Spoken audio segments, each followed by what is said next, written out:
Hi there, and welcome. In today's tutorial, we're going to guide you through how to set up service charges or additional charges for your booking engine. Let's get started. First, log into your Bookingjini channel manager. From the left-hand menu, select Booking Engine. Now, click on the tab labeled Additional Charges. Once you're there, look for the Add button on the top right corner and click on it.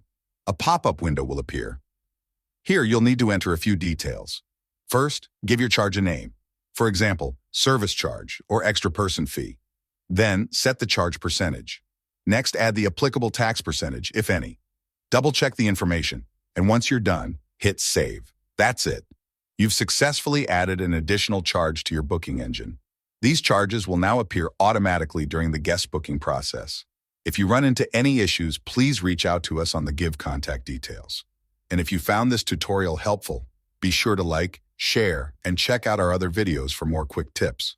Thank you for watching.